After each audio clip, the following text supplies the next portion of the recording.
Assalamu alaikum and good greetings. So today we'll be watching a video titled Bobby reacts to prophets of Allah in bracket help me out exclamation mark.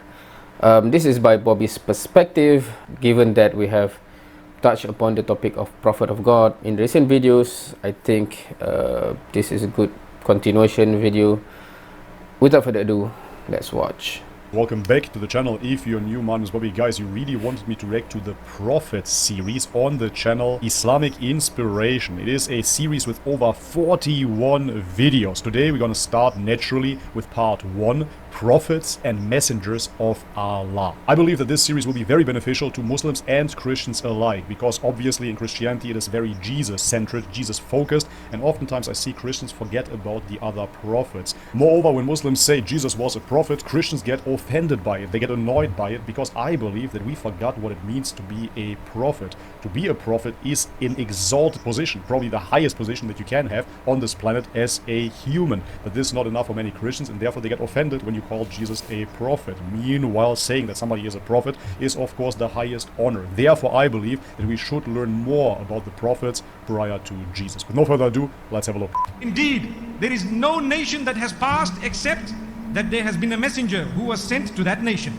That is the It Islamic is view. He, Allah, the glorious and the powerful, who sent into this world at different times and places messengers, peace and blessing be upon them all, who were gifted with divine scriptures, the highest of morals, by which to guide and educate the human beings to a life which is legislated for them and fulfills their very purpose. Okay, so this is the point of contention, I think, because what is mentioned there, the concept of prophets in Islam, that the human being that is selected or chosen by Allah subhanahu wa ta'ala as the prophets have the highest moral and exemplary character, right? In the Bible, there are stories of the same names, if you consider them as prophet according to the Bible. Many of them have character issue, right? So yeah, that's interesting. There are those who Allah Azza wa Jal had chosen. What is the total number of Anbiya? Rasulullah sallallahu alaihi wasallam said 120,000, and messengers among them are 315. At one moment there could be tens of prophets. One in the east, one in the west, one in the south, one in the north. And maybe they did not see each other, but Allah sent so many prophets and messengers. 25 of them are mentioned in the Noble Quran. So all those prophets came forward from Almighty God, calling the people towards God, calling the people towards good actions, coming to the people in their time, in their language, ordering the people in the same way. O my people, obey Almighty God and worship only Almighty God and do good actions. Ultimately, this is the strongest point of Islam. A congruent message, a message that is permeating throughout the times, a red thread, so to speak, a message that never changed. If you really think about it, it makes sense. Looking at Genesis, the creation of Adam, how it all started. If you look at Adam as the first human, and no matter if you're a Jew, a Christian, a Muslim, you will believe in Adam. So when Adam was created, what was his religion? There must have been a religion if we believe in religion to begin with, right? If we believe that there is such a thing as religion, what is religion? Is it a relationship between us and God? Is it a man-made concept? Is it something fabricated? What is religion? So if we believe, yet again, in Adam, and Adam was the only man around, and we do believe in religion, then we have to ask ourselves, what can that religion be? So it obviously cannot be Christianity because Jesus wasn't around. It cannot be Buddhism because Buddha wasn't around. It cannot be Judaism because Judah wasn't around. So what could it be? It could only be something that is essentially even transcending of the term religion, the way that we understand it today. Because if we think about religion nowadays, we think about a man-made institution. We think about the church. We think about the synagogue. We think about the Buddhist temple. But honestly, if you really think about it, Adam didn't even have a temple. He was in a garden. So what is the religion? We really have to think about this logically. And the only way to describe religion then would be relationship. It would be a relationship between him and God. And what would that relationship be? The only logical conclusion would be, of course, that Adam submitted himself to that God. Worship only Almighty God and do good action. That's a good way of, explaining logically that, because in Islam the message has always been clear, right? Meaning that it is Islam to the essence of the word, right? Submission, full submission to God. So from the first human being, Adam alayhi salam, that is the religion, that is the command, that is what Adam did, submit fully to God, right? So it's not believing in certain other things that do not even exist at that time. That's what Abraham said. That's what Noah said. That's what Moses said. That's what David said. That's what Solomon said. That's what John the Baptist said. That's what Jesus Christ said. That's what Muhammad, peace and blessing be upon him, said. بسم الله الحمد لله والصلاة والسلام على رسول الله صلى الله عليه وعلى آله وصحبه ومن والاه أما بعد. So the prophethood began with the first man and the first prophet, Adam. Prophet Muhammad sallallahu alayhi wasallam was Allah's final messenger and the seal of the prophets. Allah subhanahu wa ta'ala says, Okay. I'm sure this seems very strange to you guys watching, but for me personally, it just clicked in my mind. Out of a sudden, when he mentioned Adam as the first and Muhammad as the last, it clicked. It made sense. This message of monotheism reoccurring over thousands of years until it has become finalized. best of stories. These are the best of stories because they are dealing with the best of creation. Relate unto them the stories. It's a command from Allah subhanahu wa ta'ala given to Rasulullah sallallahu alaihi wasallam that he must narrate these stories unto the ummah. These stories are not to entertain us.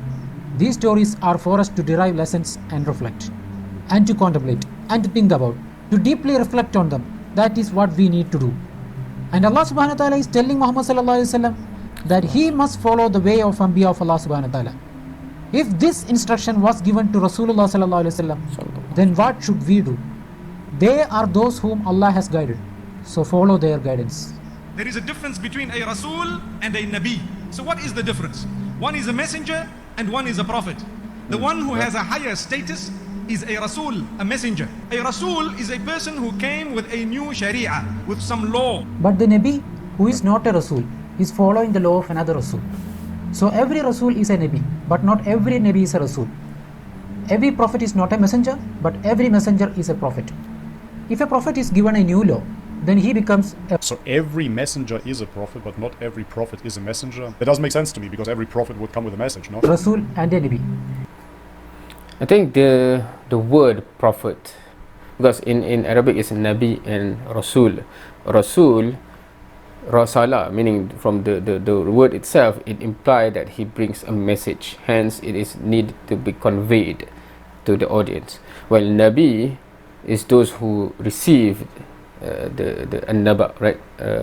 Meaning they get revelation, sometimes for themselves, and not to, especially those who, from what is mentioned there, the Nabi, meaning the prophets that live in the same time, some of them do not get the Risalah to establish a certain law, because there's another Nabi, another prophet that get that that task as a Rasul.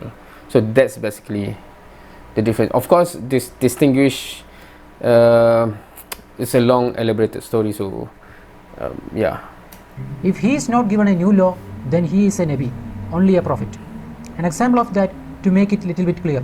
Now Musa alayhi salatu wasalam was a Rasul. So Nabi is over Rasul. He was a messenger given a new legislation, Torah. Whilst Harun alayhi salatu wasalam was a Nabi because he wasn't given a new legislation. Instead, he was following up on the legislation of Musa alayhi salatu wasalam. This seems kind of mixed up to me. Please clarify it in the comment section, guys. What is higher, a Nabi or a Rasul? The way that I understood it, the Rasul is the prophet and the messenger, and the Nabi would be just a messenger. Because if we look into just a prophet, right? Not just a messenger. Muhammad, he came as a prophet with a message and with a Sharia, so with a law. If we look at Jesus, for example, he was obeying the Mosaic law, and therefore he didn't come with a new law set. He was only coming with the message. So please explain which term means what exactly. Nabi, the plural of it is Anbiya. Rasul, the plural of it is Rusul. There is a third type of person who is neither a Nabi nor a Rasul, but he is a Rasul of a Rasul, which means he is a messenger of a messenger. And who is that? Every single one of us. Subhanallah. We are all messengers of Rasulullah sallallahu alayhi wa sallam. We have the message. It becomes mandatory on us to convey the message of the Anbiya of Allah subhanahu wa ta'ala and their stories. There are certain qualities that all the prophets had. We need to know these qualities. Number one is wahi, divine revelation from Allah subhanahu wa ta'ala. This was something specially for the prophets alayhi salatu wasalam. Messengers were always truthful. They never uttered a lie, even prior to prophethood. They were trustworthy and they were known as trustworthy, all of them. Another quality of the prophets of Allah subhanahu wa ta'ala, physically, they did not have any defect. When you looked at them, you felt like getting closer. Allahu Akbar. All the messengers were described as very handsome. Then there is another quality of the messengers. They were very intelligent. They wanted to give the message. They wanted to always spread the goodness. They were not selfish with it. None of them wanted money in return for their message. None of them wanted to gain some form of popularity through their message. Absolutely. If you look into the prophets, you will see that they're always followed by the lower people, by fishermen, for example, in the instance of Jesus, or by slaves even in the instance of Muhammad. Allah Azza wa Jalla does not send a female prophet. Allah does not send a prophet that's a slave. The eyes of the Anbiya alayhi salatu wasalam sleep, but their hearts do not sleep. The next special characteristic is that they are given a choice at the time of death. They are buried where they passed away. The bodies of the Anbiya alayhi salatu wasalam do not decay. If it was possible for us to open a grave of a Prophet alayhi salatu wasalam, we would find their bodies intact, because the earth does not consume bodies of the Anbiya alayhi salatu wasalam. If you do not know someone, you cannot love him. We all claim that we love the Anbiya of Allah. But if we don't know the details of their life, we don't know what they went through, how could we have respect for them? Whenever we say the name of a messenger, it is our duty to say, may peace be upon them. They have done a splendid job. In fact, Muhammad sallallahu alayhi wasallam says that there is a curse upon the one who says Muhammad without saying sallallahu alayhi wasallam. We don't differentiate between any one of his messengers. Likewise, to reject any one of the messengers, even if you believe in them all, except for one, that means that you've disbelieved in them all. All the messengers were trained in a specific way. Do you know what the Prophet ﷺ says?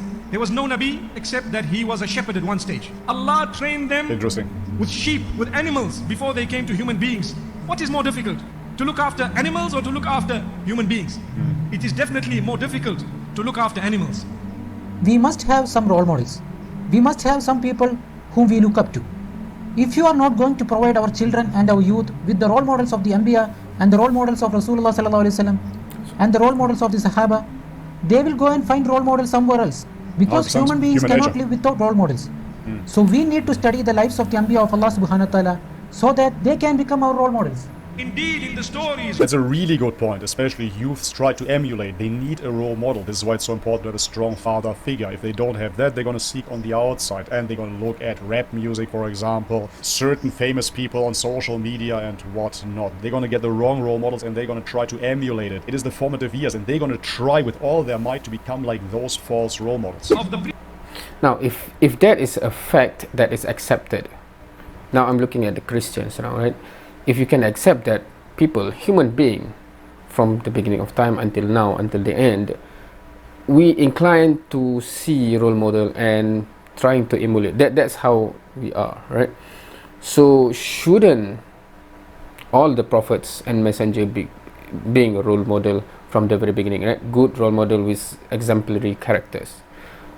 Can, they become role model when they themselves have very problematic characters, right? So that's one thing that I think logically all the prophets and messengers should be, the one that Allah subhanahu wa ta'ala, God selected, chosen, should have this best of the best of characters, that they become the role model for anyone who live in their time, right? If you want to say that even the prophets sometimes do commit terrible sins, etc., that's a problematic thing to accept, right? Because then what kind of role model is there? Even the people chosen by God as prophets is like that, right? So in Islam you can never find something like that, but that question is something that needs to be answered based on the Bible.